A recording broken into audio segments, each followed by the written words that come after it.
Ang kwentong ito ay hango sa totoong buhay. Mula ito sa isa nating kabayan na itago na lamang natin sa pangalang Martin. Taong 1968, Bicol. Martin, Diyos ko kang bata ka, ang daming palito ng posporo sa ilalim ng higaan mo.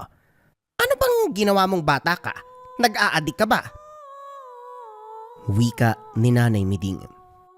Oh, yung bibig nyo na ya. Kapag talaga may nakarinig niyan, malalagot tayo eh. Matagal kasi akong inantok kagabi kaya nakatawaan ko lang yun. Yan lang. Hindi yung kung ano-anong iniisip nyo. Makukulong pa ako ng wala sa oras niyan eh. Baliw ka ba, posporo, pinaglalaroan mo? Kung yung tugko yung ulo mo, matatauhan ka kaya? Paano kung nasunog ang bahay? E di nga tayo. Hindi talaga nag-iisip to. Kapag naburyong ka, huwag kang maglaro ng apoy. Lokong batang to. Ay pasensya na ho kayo. Ang aga nyo akong hinanap, siguradong may uutos na naman kayo no? Ito makasabi ng na naman parang palagi kitang inuutosan. Pumunta ka sa bayan. Hanapin mo ang magaling mong lolo, hindi umuwi. Nababahala na ako eh. Alam mo naman na may demensya yon. Kapag napano ang lolo mo, baka tayo pa ang balikan ng kaluluwa ng lola mo. Mahal na mahal pa naman niya yon. Si Lolo na naman. O sige ho, ako na pong bahalang maghanap sa kanya. Yun lang po ba? Daanan mo rin si Mang Tonyo. Basta daanan mo lang. Alam niya na ang sadya mo kapag nakita ka. Tumango ang binata. Matapos maganda, binaybay ang daan patungo ng bayan. Pagdating pa lang, usap-usapan na ng mga tao ang nangyari kay Lolo Ruping. Tinuro ang kinalalagyan nito. Napahilamos na lamang ng muka dahil sa sitwasyon. Madumi. Umihi sa salawal. May putik sa muka. Naglaho ang amoy ng lambanog at lansa ng isda. Nako, Martin. Inumaga na ang lolo mo dito sa isdaan. Humiga ba naman sa planggana? Ayan ang inabot. Napakalansa. May tubig doon sa likod. Paliguan mo muna tapos gamitin mo na lang din tong tuwalya. Maraming salamat po, Aling Hilda. Pasensya na rin po kung nanggulo si Lolo dito. Hindi po kasi namin napansin na tumakas kagabi. Ano pong nasira, babayaran na lang po namin. Magkano po ba? Nako, makasabi parang ibang tao ka. Iho, nauunawaan ko ang sitwasyon ng lolo mo. Ganyan din naman ang mga magulang ko nung nabubuhay pa sila. Mahirap kasi. Nagmumukha silang bata. Walang ideya sa nangyayari. Wala sa wisyong pag-iisip Pero mabuti si Mang Ruping. Kahit papano bumabalik ang pag-iisip kapag usapang, ang ibig kong sabihin, kahit papano may pagkakataon na normal siya, hindi ba? Oo. Yun na lang din po ang inaasahan namin ni Nanay eh. Sige po, iuwi ko na si Lolo. Pasensya na po uli sa nangyari ah. Kahit hindi tinuloy ni Manang Hilda ang sinabi, alam na ng binata ang tinutukoy nito. Sa katunayan, manggagamot si Lolo Ruping. Sa kabila ng pagkakaroon ng demensya, nagagampanan pa rin ang tungkulin. Nang makaabot sa unahan, nagulat ng magsalita ang matanda. Tigil muna iho. Nakakapagod Sadali. Sino ka ba? Huwag mo ko lapitan. Hindi mo ba alam na may tinatangan ako dito? Isang pagkakamali mo, pwede kitang puksain. Wika ni Lolo Ruping. Mukha ba ako masamang elemento para puksain mo, Lolo? Ako po to, apo nyo, si Martin. Matindi po yung sikat ng araw oh. Tara na po sa bahay, baka... Dumistansya si Martin nang itulak palayo. Dumampot ng sanga ang matanda at nagsimulang umusal ng orasyon. Dali-daling tinakpan ng bibig. Nangyari na ito noon, basta na lamang nagpakawala ng orasyon at may tinamaan. Mabuti na lamang naagapan. Lumayo rin ang binata matapos kagatin ng kamay. Sabing huwag mo kong lapitan Isang lapit mo pa malilintikan ka. Sandali. Parang kilala kita. Ikaw ba yung... Ay, ikaw yung magnanakaw ng manok. Nasaan yung panabong ko? Isoli mo. Nako, naloko na. Ang bait kong tao tapos naging magnanakaw.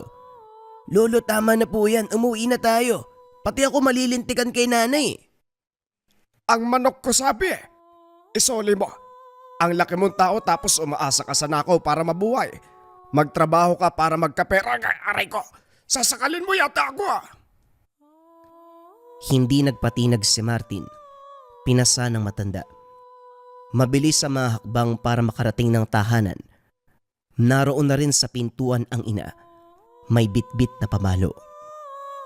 Magmula sa araw na umiral ang demensya ni Lolo Ruping, ito na ang nagsisilbing bata nilang mag-ina. Konsumisyon. Mapapalo na lamang ni Nanay Miding kapag nasagad ang inis. Papagalitan. Sermon sa kaliwat kanan. Pero dahil nga wala na sa matinong pag-iisip, balewala ang lahat ng ito.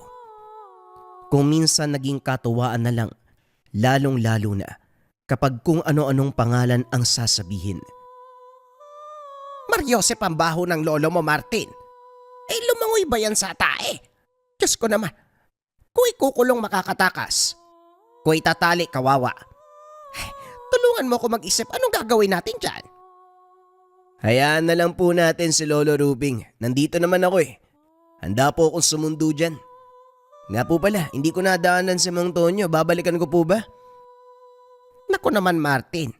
Mahalaga yun eh. Talagang kinalimutan mo. Pabalikan mo dali. Kumaripas ng takbo ang binata. Hindi naman malayo ang bahay ni Mang Tonyo. Tanaw pa lang siya sa malayo. Kumakaway na ito. Pagpasok ng tahanan, nakahanda na sa lapag ang mga gamit. May bote pa ng langis. Para saan po pala mga tumanong? Bakit po may langis? Tanong ng binata. Sa pagkakaalam si Lolo Ruping ang gumagamit ng mga ito. Pero magmula noong umandar ang demensya, hindi na nakagamit. Naiba ang pamamaraan sa panggagamot dahil madalas nakakalimutan ang bote. Para yan sa nanay mo, nakiusap na gawin ko eh. Nagsumbong din siya na may umaaligid daw sa inyo. Wala ka bang napansin? Wika ni Mang Tonyo. Po, nasa bahay lang naman po ako pero wala naman ah. Ano po ba yung eksaktong sinabi ni Nanay Miding? Hindi sigurado pero sa tingin niya bagong aswang. Manggagamot ng yanggaw ang lolo mo. Hindi nakakapagtaka kung gano'n ang aaligid. Pero kinakailangan ko ang tulong mo rito, Martin. Wala na sa maayos na kalagayan ng matanda. Magkasuguran man, ikaw ang aako sa pagprotekta sa tahanan nyo. Lalo na sa nanay at lolo mo. Maasahan ba kita? Napabuntong hininga si Martin. Kung tutuusin, madali para sa kanya ang pinapagawa dahil tinuruan ni Lolo Ruping ng pamamaraan. Kaso nga lang, hindi mawari kung bakit nakaramdam ng takot ngayon. Wala pong problema, Manong. Ako pong bahala sa pamilya. Salamat din dito sa langis. Martin, bakit nanginginig ka? May problema ba? Natatakot ka? Iho, naniniwala ako sa kakayahan mo. Tinuruan ka ni Lolo Ruping. Ang gagawin mo na lang maniwala na kaya mo. Naintindihan mo ba ang sinabi ko? Opo, Manong. Bakit po pala ganito? Parang natatakot ako. Hindi naman to ang unang beses na may umaligid sa bahay. Nangyari na ito noon Hindi naman ako natakot. Dahil siguro magkaiba ang sitwasyon noon at ngayon. Dati, nasa tamang wisyo pa ang Lolo Ruping mo kahit papano. Kapag may susugod, siya ang haharap. Ngayon wala nang maaasahan kung hindi ikaw. Alam ko rin naman, natutuwid ang pag-iisip ng Lolo Ruping mo kapag nasa ganong sitwasyon. Ang akin lang, huwag tayong magpakampante. Malay natin hindi siya makabalik sa ulira tapos sinalakay na kayo. Iyo, huwag ka mag-alala. Kasama mo ako sa laban na ito. Naglagay ako ng palatandaan sa bakuran nyo. Kung sakali mang merong mapadpad, malalaman ko rin. Sasaklolo ko kagad. At ikaw, kailangan alerto ka sa lahat ng oras. Nagkakaunawaan ba tayo? Tumango si Martin. Huminga ng malalim at saka binitbit ang mga bote ng langis. Habang naglalakad, kapansin-pansin ang sumusunod. Binilisan ng hakbang. Bumilis din ito. Binagala ng binata. Bumagal din ang sumusunod. Hindi nagtagal na abutan siya't sinugod. Dinala pa sa masukal na bahagi pero hindi nagpatalo si Martin. Hinampas ng bote sa ulo. Nang magbigay reaksyon matapos makaligo ng langis, napagtanto na hindi ito ordinaryo. Kagad binagsak at inusisa. Ang lakas ng loob mo ah. Kasali ka ba sa bagong aswang na umaaligid sa amin? Anong pakay nyo? Anong sadya nyo? Kagaya ng lolo mo, tapang-tapangan kayo. Hindi ubra sa akin ang ginagawa mo. Basagin man lahat ng bote, hindi mo ko mapapatay. Hindi sapat ang langis at bubog para itumba ang kagaya ko. Kapag nakita ka ng lolo mo ngayon, siya pa mismo magsasabi na huwag kang magpadalos-dalos. Malay mo, itong inatake mo ang papatay sa'yo. Hinigpitan ni Martin ang pagdiin ng braso sa leg nito. Sa kabila ng pagdurugo ng ulo, nakabalandra pa rin ang mapang-asar ng ngiti. Sa tingin mo ba hindi ko alam? Manong, wag mo akong mamalitin ha. Mukha lang ako musmos pero magugulat ka kapag iisa-isain ko nalalaman ko sa'yo. Ang kagaya mong tambaluslos, magkaroon lang ng malubang sugat, malapit sa puso at paarawan, pwede nang mamatay. Gusto mo subukan natin? Napalitan ng takot ang mapang-asar nitong muka. Nagpumiglas para makawala. Kung hindi lang dahil sa dumaan na magkakahoy, tatapusin na ni Martin ang nilalang. Wala pa kasing alam ang mga kapitbahay na katulad siya ni Lolo Ruping. Umiiwas lang sa posibleng isipin. At isa pa, mahilig ang mga ito sa pagpapakalat ng mga isyu na hindi naman totoo. Huminto pa ang magkakahoy. Tumingin ng masama. Dito nakatsyempo ang lalaki at tumakas. Kumalma na lamang si Martin. Inantay kung kailan lalakad ang magkakahoy. Huminto talaga ito sa tapat. Kunwaring nagpapahinga, subalit nakatingin sa kanya ang mga mata. Kipit balikat itong nilampasan. Saan ka ba nagsuot, Martin? Amoy aswang ka. Kulang pa ang langis. May nakainkwentro ka ba? Kung hindi lang nakialam tong si Mang Kulas, naturuan ko na sana ng leksyon yung nilalang na yun eh. Sinugod ako tapos sinundan. Mapupuksa ako sana pero umiksena ang magkakahoy. Kulang na lang isipin ko na magkasabwat sila eh. Sumakto talaga. Kung kailan ko tatapusin, doon siya sumulpot. Hinaan mo nga yung boses mo. Ano ka ba? Kapag narinig ka ng mga kapitbahay, magpapalaganap na naman ng ibang usapan niya. Tayo pang mapapasama eh. Ano ang sadya ng aswang? May sinabi ba? Nagbanta ba? Hindi naman po, inasar nga lang ako eh. Naku naman, sayang talaga oh. Kung hindi lang dahil sa Mang Kulas na yun, malamang nakatikim yung lalaki eh. Tama na sabi, Martin eh. Dalhin mo na lang ito sa lolo mo. Kanina pa yung nag-aantay. Ha? Eh ano yung nilolo ang langis? Nay, may hindi po ba kayo sinasabi?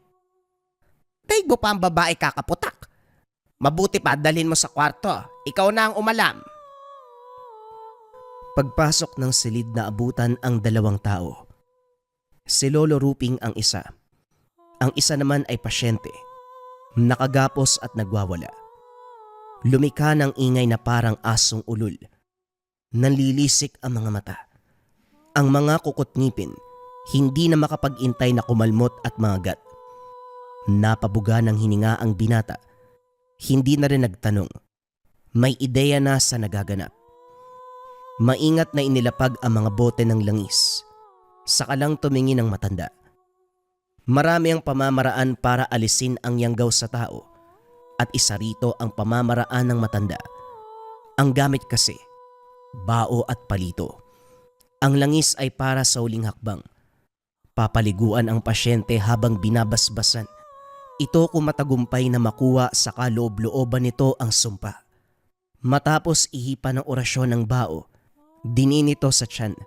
Sinindihan ng 3 palito ng posporo. Walang pasabi na isinubo sa pasyente. Tuloy-tuloy ang pagsambit ng dasal. Bawat paglipas ng sandali, muling ididiin ng bao. Maya-maya pa nagsimula na ang epekto. Nagwala ang pasyente. Kung hindi nakatali, mababalian ng buto kakagalaw. Hindi lang simpleng kilos ang ginagawa. Liliyad, yung bang bigla ang galaw. Tipong tutunog ang buto. Kapag nagkataon, sinundan nito ng matinding paglalaway. Bumabaliktad na rin ang sikmura. Hindi naglaon naging itim ang laway. Animoy tubig kanal. Nanatiling kalmado si Lolo Ruping. Nagpatuloy sa pagsambit ng orasyon. Sa muling pagdiin ng bao, nawalan ng malay ang pasyente. Nang tanggalin ng bao, may laman ito na napakaliit na bato. Kasing liit ng munggo. Itinabi. Pinaliguan kagad ng langis ang pasyente at binasbasan. Kapag nagising ito, painumin nyo ng gamot. 1 patak ng langis sa 1 baso ng tubig. O iho, ikaw na naman. Hindi ba ninakaw mo yung manok ko? Nasaan ang panabong ko? Ay nako, ayos na sana eh. Ayos na, kala ko matino eh. Na ikaw na nga po muna dito. Baka mapatulang ko na yan eh. Tasa ng pasensya, parang hindi ka na nasanay. Puntahan mo si Mang Tonyo. Magpapatulong tayo sa pasyente. Walang pagkakakilanlan eh. Bigla na lang sumulpot dito tapos pumasok. Eh baka kabilang po yan sa bagong aswang na umaaligid sa atin. Hindi niyo po ba namukaan? Kilala ko ang amoy ng mga yon. Hindi kasama ang isang to. Puntahan mo na lang si Mang Tonyo para matapos sa tayo rito. Bilisan mo lang din dahil makakatakas na naman tong lolo mo. Hindi ko pa naman kaya yan. Kahit may diferensya, malakas pa rin. Hindi pa nakakarating sa tahanan ni Mang Tonyo. Nakasalubong niya na ito sa daan. May dalang gulok. Masama ang tingin. Mabilis ang hakbang. Hindi na nagtanong pa. Sumunod na sa kanya. Pinunta ng likod ng bahay kung saan naglibing ng pangontra. Nabasag ang maliit na bote ng langis. Ang ibig sabihin ay may pumasok. Pagdating ng bahay, tinitigang mabuti ang pasyente. Wala pa rin itong malay. Subalit sa tingin pa lang alam na ni Mang Tonyo ang pakay. Hindi ko lang maunawaan kung ano nga bang sadya ng bagong aswang sa bahay na ito. Miding nagkamali ka. Kabilang ito sa umaaligid dito sa tahanan nyo. Ginamot nyo pa, sana pinuksa nyo na lang. Wika ni Mang Tonyo. Nakagad namang sinalungat ni Lolo Ruping. Pareho kayong mali. Maaaring kabilang ang binata subalit hindi ito bukal sa kanyang kalooban. Napilitan lamang para isalba ang sariling buhay. Kayo ba? Kapag naipit sa sitwasyong panigurado, kakapit din kayo sa patalim. Ganyan ang nangyari ngayon sa binata. Huwag nating husgahan. May kanya-kanya tayong pinagdaraanan. Wika ni Lolo Ruping na ang tingin ay nasa malayo. Lolo Ruping, ginagalang ko ang opinyon nyo pero hindi tayo pwedeng maawa. Sinugod tayo ng binata, kabilang siya sa kalaban. Kailangan nating protektahan ang isa't isa. Walang puwang ang awa sa sitwasyong ito. Madalas, diyan nagtatagumpay ang kalaban. Nauunawaan ko ang sinasabi mo, Tonyo, pero hindi sagot ang kamatayan. Huwag kang padalos-dalos. Total, pinag-usapan na rin natin. Bakit hindi na lang pakinabangan ng binata sa halip na tapusin ang buhay? Nagkatinginan ang lahat. Kagad pinag-usapan ang balak na paggamit sa binata. Matapos itong bumalik sa ulirat, inalagaan, pinakain at binihisan. Isinailalim sa isang ritual kung saan susundin ang bawat iuutos. Sa orasyon naman ni Mang Tonyo, sa mga mata ng kasama nito, isa pa rin siyang aswang. Matapos masabihan ng gagawin, pinuntahan ang lungga na mga kasama. Habang nakikihalubilo ang binata, si Amon, Tahimik na nakikinig si Mang Tonyo, Lolo Ruping at Martin. Nasa malayuan man, malinaw na napapakinggan ang bawat usapan. Manong, ngayon pa lang po ako nakakita ng sityo na puro yanggaw ang nakatira. Hindi ba alam na mga kapitbahay na may ganito sa lugar nila? Kung sa bagay, malayo na rin yung ibang kabayan pero imposible namang walang makakatuklas dito, hindi po ba? Wika ni Martin. Sigurado kong iniiwasan ang lugar na ito. Nakita mo naman na halos mabura ang daan dahil sa ligaw na't damot na laman. Indikasyon na wala ng taong dumaraan. Itong mga aswang naman, bihira lang umapak sa lupa. Kapag nasa ganap na nyo, kanya-kanyang lipad na. Ang tanong lang talaga dito, bakit nila kayo sinugod? Yan nga rin po ang tanong ko, Manong eh. Sa tingin niyo po ba may atraso kami? O nagkataon lang na kami ang punteriya nila? Alam mo iho, ang ganitong klase ng nilalang, hindi basta-basta aatake, lalo na kapag may karunungan ng tao. Bagong aswang, yanggaw, madaling puksain, walang laban kahit sa simpleng orasyon.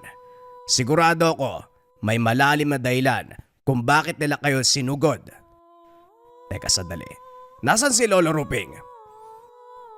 Naalerto ang dalawa matapos mawala ang matanda. Kahit saan tumingin hindi na magilap. Maglilibot pa sana si Martin nang hilahay ni Mang Tonyo patago. Natunugan ng mga yanggaw.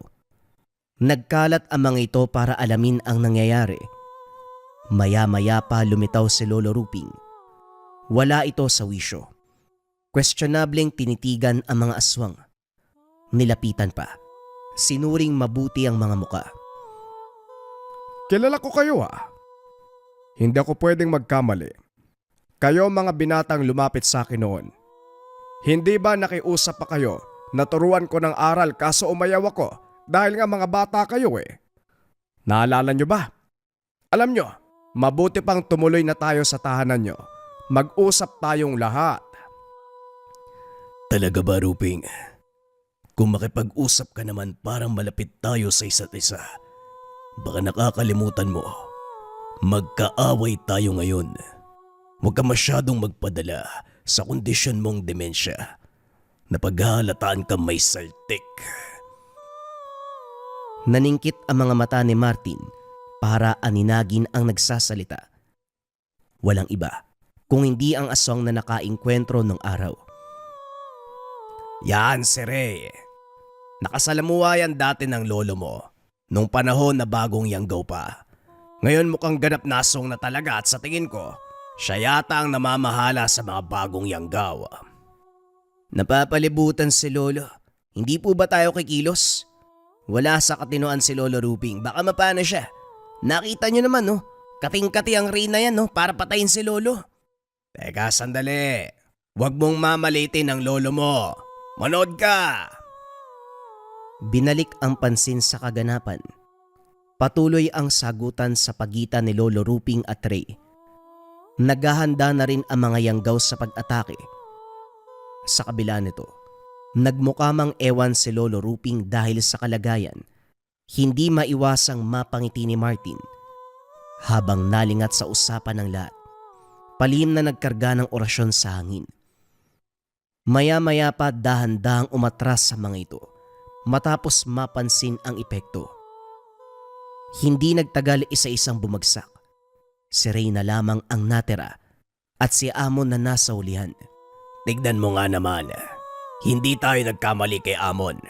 Marunong pumili ang lolo mo. Gumana ang plano.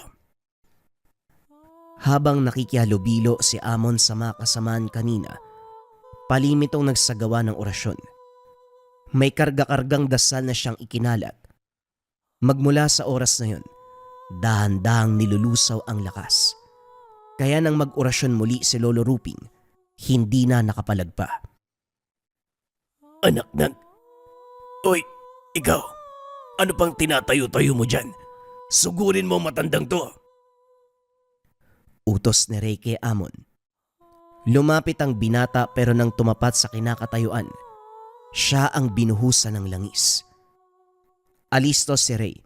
Ginamit ang kakayahan at dali-daling tumakas.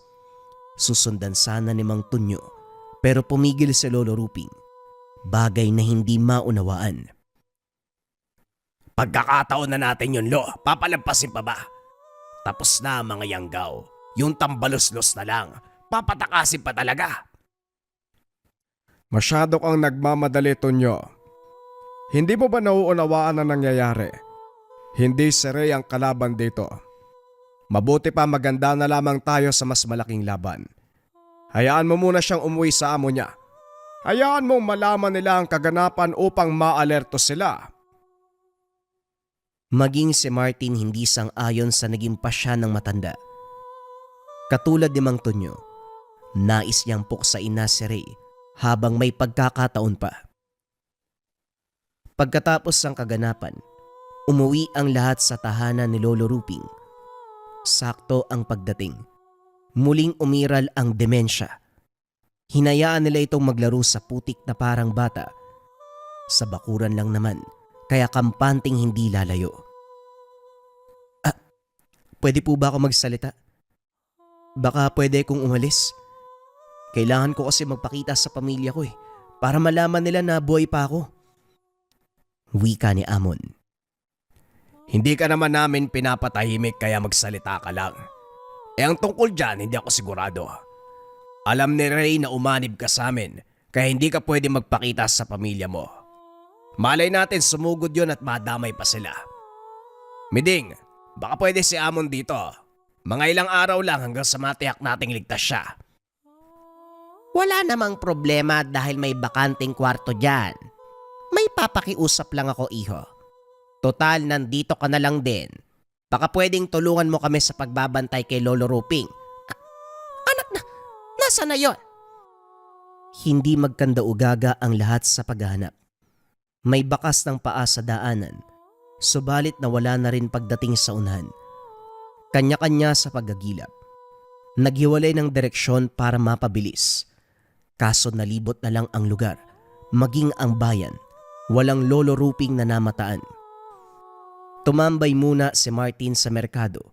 Gulong-gulo ang isipan. Walang ideya kung saan hahanapin ang matanda. Maya-maya pa, lumapit si Aling Hilda nang makita siya. Oh, Martin. Anong ginagawa mo rito ng ganitong oras? Pipili ka ba? Sarado ang mga tindahan. Hindi naman po. Inabutan lang ng madaling araw kakahanap kay Lolo Ruping. Nawawala na naman po siya eh. Hindi niyo po ba nakita? Nawala po bandang hapon eh. Nako, sinasabi ko na nga ba? Kahapon kasi dumaan siya. Humingi pa ng barya kasi mag-iinom daw. Pinigyan ko naman. Nagtungo sa tindahan, bumili ng lambanog. Tapos may lumapit na matanda. Patay sa usapan ng dalawa. Parang magkakilala, kaya hindi ako nag-isip ng masama. Yun siguro ang dahilan ng pagkawala. Matanda po? Anong muka? Nakilala niyo po ba? Sa nalalaman ko, taga-ayos ng sirang gamit. Nagbahay-bahay pa nga yun eh.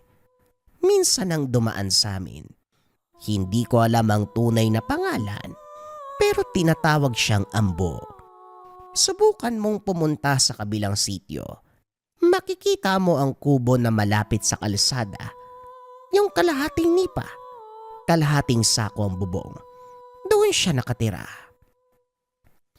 Kagad pinuntahan ni Martin ang lugar. Bago tumuloy, inosalan muna ng sabulag ang sarili. Habang papalapit sa kubo, hindi nakaligtas sa pang-amoy ang samyu ng aswang. Ilang hakbang na lang sana, kaso biglang namatay ang ilaw. Naalerto na rin si Martin.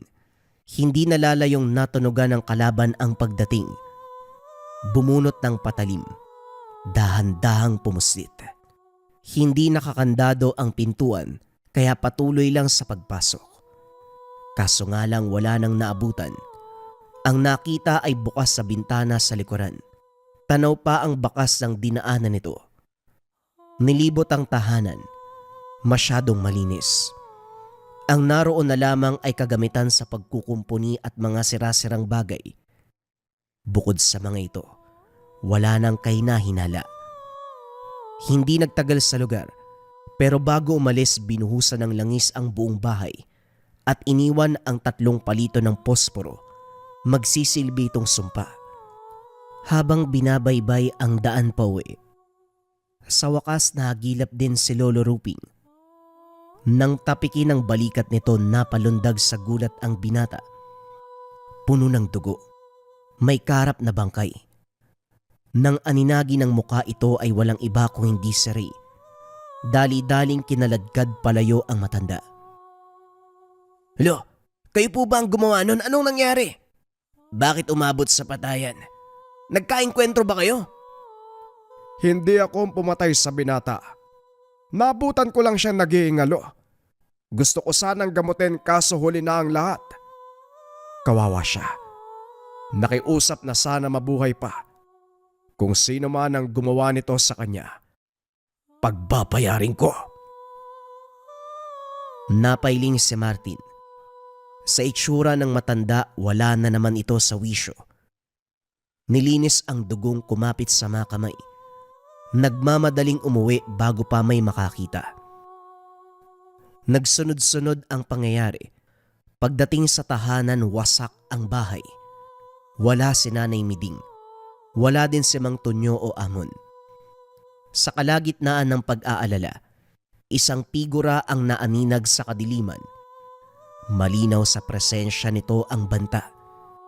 Kagad namang naalerto ang binata pero naagaw ang pansin nang tumakbo si Lolo Ruping.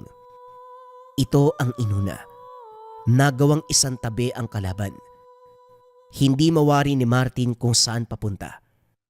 Takbo ng takbo. Sumunod na lamang sa matanda. Maya-maya pa nakarating sa tahanan ni Mang Tonyo. Sa gubat dumaan, kaya hindi naisip na doon ang tungo. Naroon sina Nanay Miding at Amon. Parehong nakahinga matapos makitang ligtas si Lolo Ruping. Nagbago din kagad ang ihip ng hangin nang simulan ang kwento sa mga naganap. Habang nag-iintay sa tahanan, sumugod ang mga yanggaw. Nagkaroon ng saglitang bakbakan. Wala namang napuruhan. Mababaw lang din ang atake ng mga ito na para bang nagpaparating ng banta. Sinimulan na rin ni Martin ang pagsasalaysay sa naging ganap. Lahat kuryoso kay Ambo at sa kamatayan ni Ray.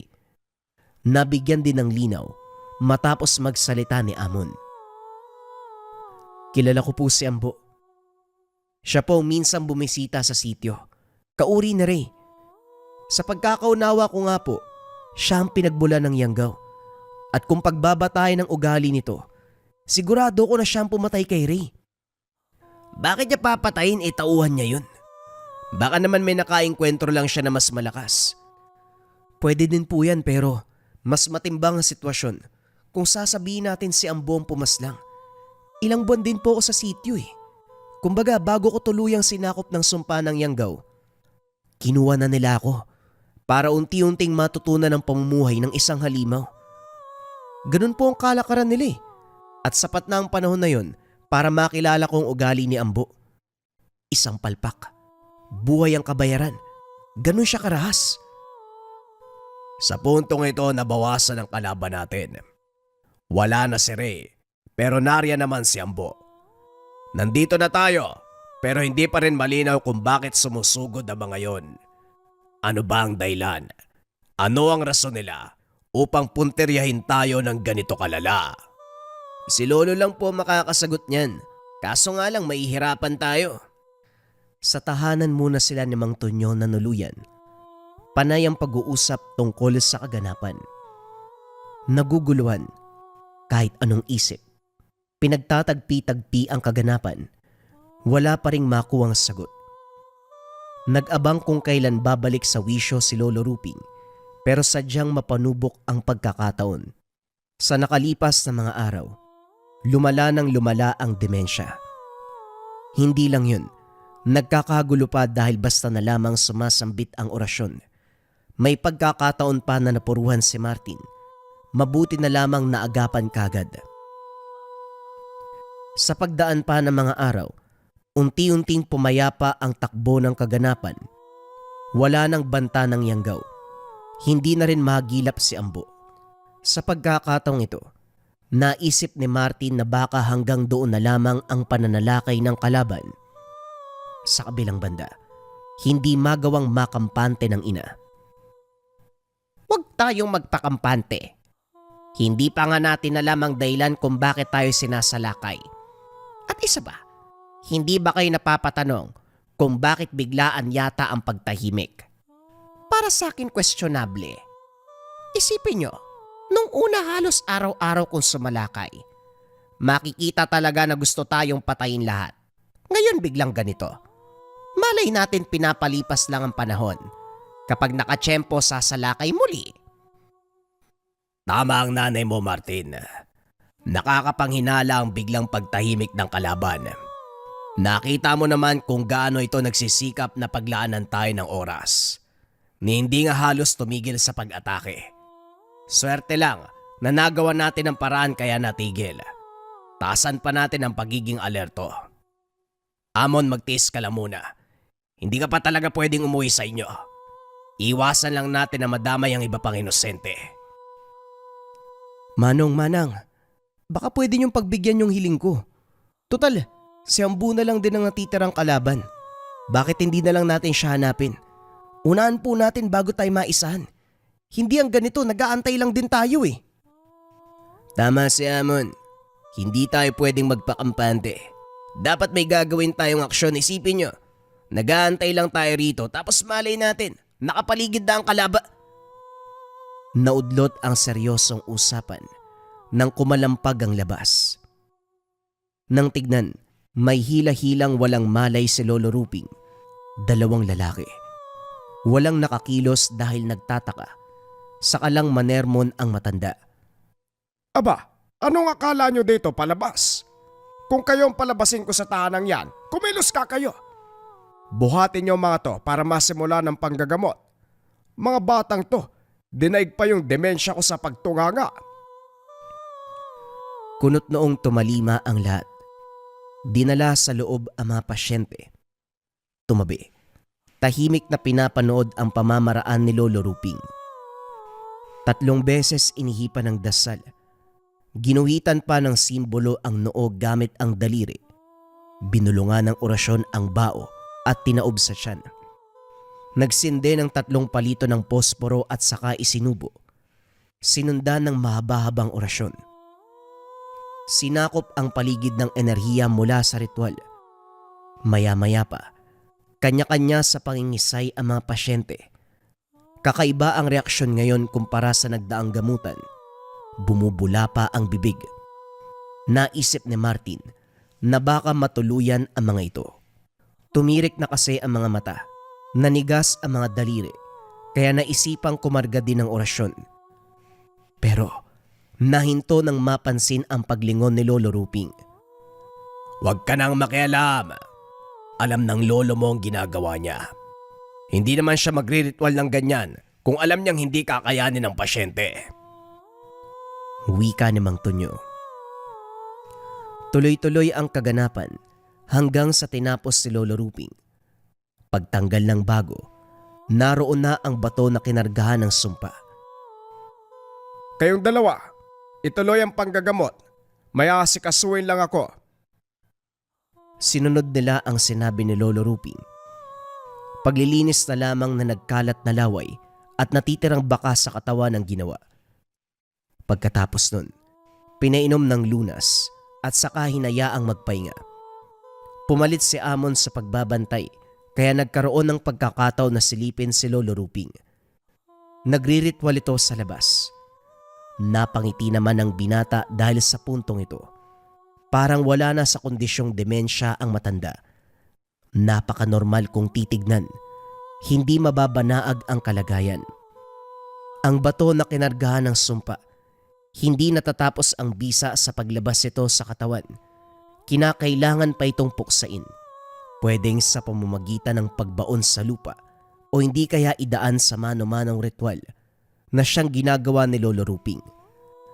Kahit dito hindi pa rin nawawala ang bao at palito ng posporo. Pagkatapos, ibinaon ng bato. Patay na ito pero kailangan laliman para hindi madaling mahukay. Magdudulot pa rin ng lason sa sino mang makakadampot. Pwedeng mamatay o hindi kaya magtamo ng hindi maipaliwanag na kondisyon. Kamatayan din ang patutunguhan.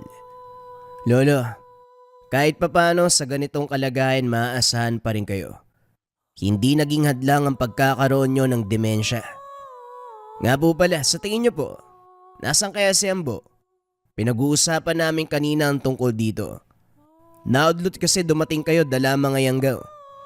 Yun pala, saan nyo sila nahanap? Biktima sila ni Ambo. Nakasalubong ko. Humingi ng tulong. Kilala ko mga binatang yan. Minsan na nila akong hinatid nung naligaw ako eh. Mabubuting tao pero sinubok ng pagkakataon. Ligtas naman sila kaya wala ng problema. Paano nyo po nalaman na biktima ni Ambo? Nakita nyo po ba yun? Oo, nagkausap nga kami. Nagtatago siya kasi hindi na makabalik ng kubo. May sumira ng tahanan niya. Nakakaawa nga kasi kung saan-saan na lang natutulog eh. Nang titigan ni Martin ang matanda mata sa mata. Piniling sabayan. Sinamantala habang nakakasagot pa sa mga katanungan bago tuluyang lamunin ng demensya. Nasaan po ba si Ambo ngayon? Saan natin siya makikita kung sakali? Doon lang sa kakawyan. Basta maraming puno sa paligid. May mga bato. May nakatambak na sako sa tabi. Malapit lang din sa daan eh. Kaya nga nagkita kami kasi habang naglalakad ako, tinawag niya ako eh. Dali-daling pinaalam ni Martin sa mga kasama. Pinapasok muna si Lolo Ruping. Iniwan sa pangalaga ni Amon at Nanay Miding. Sigurado na ang binata kaya hindi nagdalawang isip na magbitbit na mga gamit. Gayon din si Mang Tonyo. Magkabilang bewang nakasugbit ang patalim at bote ng langis. Pagdating sa lugar na itinuro ni Lolo Ruping, naaktuhan si Ambo na nag-aabang ng biktima. Pinagbasdan muna nila ang galaw. Habang papalapit ang humaharurot na motorsiklo, naganda ito sa pag-atake. Pero naudlot ng magpakawala ng orasyon si Mang Tonyo. Sinuri ang paligid hanggang sa natanaw sila. Sa puntong yon hindi tumakbo ang matanda. Malakas ang loob na humarap. Kumusta ho, Manong? Siguro naman kilala nyo na kami. O magpapakilala pa ba? Kilalang kilala, binata. Ikaw ang sumugod sa bahay ko. Nagkalat ng langis at nag-iwan ng sumpa. Hindi tuloy ako makapasok. Nakakahilo. Ito naman kasama mo. Hindi ako sigurado pero masyadong mayabang. Sa tindig pa lang oh. Anong maitutulong ko sa inyo? Nakita niyo naman na nasa kalagitnaan ako ng operasyon. Hindi ka naman siguro mangmang para walang maunawaan, hindi ho ba? Huwag na magmaang-maangan. Alam mo sa iyong sarili na ikaw ang sadya namin. Ganun ba? Nandito kayo para kay Ruping, tama. Ay naku, kung alam nyo lang kung gaano kahambog ang matandang yun. Sa sobrang yabang, kinarma tuloy. Nagdurusa sa sakit na demensya. Pero hanga pa rin ako dahil kahit papano, may naaalala pa rin siya. Magkalinawan nga tayo, Manong. Anong dahilan mo para gambalain ang pamilya ni Lolo Ruping? Sa pagbumuka mo, parang ikaw naman ang may atraso sa kanila. Tama ka. Ako nga ang may atraso kay Ruping. Mang Tonyo, hindi na ako makapagpigil. Patayin na natin yan. Sino ba nagsabing magpigil ka? Sige, tapusin mo na yan. Ang kapal ng mukha niyan. Sabay na sumugod si Martin at Mang Tonyo. Nagpalit ng anyo si Ambo upang matapatan ang atake. Masyadong mabilis. Isang tingin na sa likuran na. Walang tigil sa pangalmot. Sumasaglit din ang pananakal at kagat. Hindi lang yun. Kapag nakakapit kakalad ka rin sa masukal at doon itotodo ang atake. Kaso nga lang, daig ng isa ang dalawa. Matapos pagtulungan, nakahandusay na lamang ito sa tabi. Nagdala pa ako ng bawat palito ng posporo. Akala ko kasi mahirap kalabanin ang hayop na to. Tignan mo, ang dali lang. Wala pang ilang minuto, bagsak na. Ganito ba talaga kapag mababang uri, Mang Tonyo? Manong? Nasaan ka, Manong? Naalerto ang binata nang marinig ang sigaw mula sa kung saan. Sinundan. Ang naabutan na lang ay gulok na puno ng dugo. Maya-maya pa tumilapon ang binata matapos mabangga. Napaigtad pa ng may bumagsak. Pagtingin nangingisay si Mang Tonyo. Dadaluhan na sana ng muling lumitaw ang nilalang. Binangga siya at muling tumilapon. Hindi pa nakakilos. Dumagan na ang aswang. Kaliwat kanan ang pagkalmot sa kanya. Nanlaki na lamang ang mga mata ni Martin dahil sa puntong ito. Tumalab ang atake ng nilalang. Ang sabulag at orasyon ay nawasak. Pilit inabot ang bayong na pinaglagyan ng bawat palito, kaso nga lang hindi napagbigyan. Wala nang laban ang binata. Nagpatianod na lamang sa ginagawa ng aswang. Subalit sumakto din ang dating ni Lolo Ruping. Para itong malaking tao na pasimpleng binalibag ang kalaban. Bago ito hinarap, nilapatan ng orasyon si Martin at Mang Tonyo para makaligtas sa bingit ng kamatayan. Nakalimutan mo yata na paminsan-minsan dumadalaw ang katinuan ko. At kapag nangyari, ikaw ang unang sumasagi sa isip ko. Kumusta, Ambo? Parang kailan lang nung nagtuos tayo ah. Hawak ko pa sa bisig ang nag-iisa kong anak noon. Tapos ito tayo ngayon matatanda na. Naaalala mo pa ba ang ginawa mo? Pinalampas ko sana dahil ligtas naman ang anak ko. Kaso ikaw itong naghukay ng libingan mo. Sige, total, magkarap na tayo. Patayan kung patayan. Bigyan mo ko ng magandang laban para walang pagsisisi kung pareho tayong mamamatay. Kumilos ang aswang. Tumakbo pasugod. Pero isang sambit ng orasyon ni Lolo Ruping nanigas sa kinakatayuan para na lamang itong tuod. Nagbago na pala ang isip ko. Ang dami mong naperwisyo eh. Huwag ka na lang lumaban. Matapos bulungan ng bao, nagsindi ng 3 palito at isinilid dito. Sinaklob sa mukha ng aswang. Inihipan ng dasal. Hindi nagtagal umusok ang bao. Sumigaw ng sumigaw. Pero wala nang magawa nang mabiyak ang ulo. Dumanak ang dugo. Patay ang nilalang. Lumipas ang ilang sandali. Lumapit si Martin kay Lolo Ruping na nakatayo habang nakatitig sa bangkay. Kakausapin na sana ito. Nang biglang, Patay? Hey, bakit may patay? Bakit may patay? Tulog! May patay dito! tinakpan ni Martin ang bibig nito bago makaagaw ng atensyon.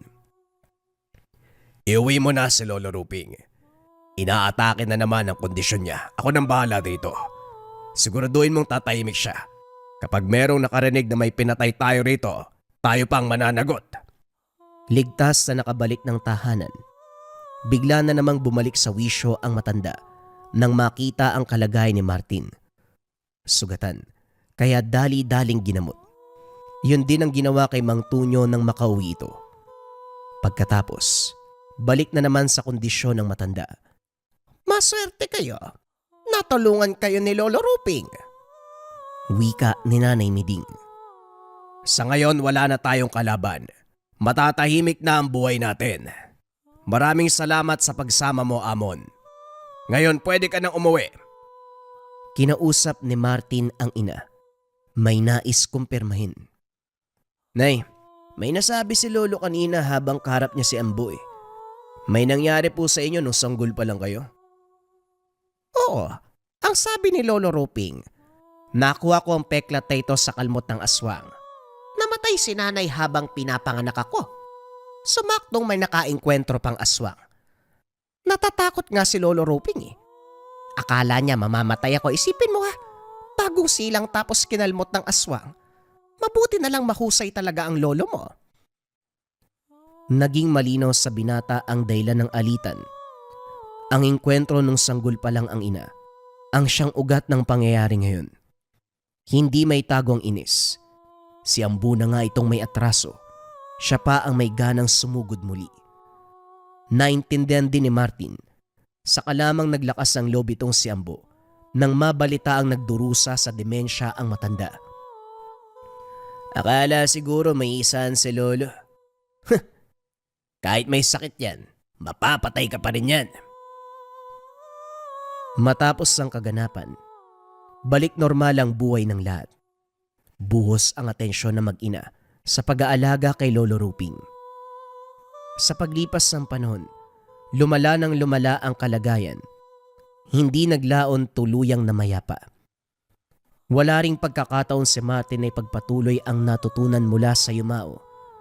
Nabigyan ng oportunidad na makapagtrabaho sa abroad. Para makaraos sa buhay, lumipad sa ibang bansa. Itinoon na lamang atensyon sa pagtatrabaho. Subalit hindi nangangahulugan na nakalimutan ng karunungan. Kapag nakakauwi ng bansa, sinusubok ang kakayahan. Sumasama kay Mang Tunyo para manggamot. Ang pamamaraan niya, batay sa pinamana ni Lolo Ruping. Ang paggamit ng bao at 3 palito ng posporo. Patotoo sa Marahuyo Bracelets. Balik sumpa o rebuelta sa mga mangkukulam, mambabarang o sa mga taong nagbibigay ng negatibong enerhiya. Maayos na pagtulog sa gabi, na wala na yung mga panggagambala, yung mga bangungot, yung mga pangangati. Ilan lang yan sa mga patotoo ng Marahuyo Bracelet natin mga kabayan. Ito ay depende sa espiritual, kontra kulam, barang, tigalpo, palipadhangin, usog, o kahit anong masamang uri ng sumpa. Nandyan din yung tinatawag nating rebuelta or sumbalik. Kung ano man yung sumpa na ibinigay sa inyo, ibabalik sa taong nagbigay. Marami ng patotoo ang Marahuyo, kitang-kita naman sa reviews natin kabayan. Kung interesado ka sa gamit na ito, kung nangangailangan ka ng kontra sa lahat ng sumpa at negative energy sa 2026, ito na ang tamang pagkakataon para kumuha. Kung interesado ka, i-visit mo lang ang shop ng Lika Merchandise.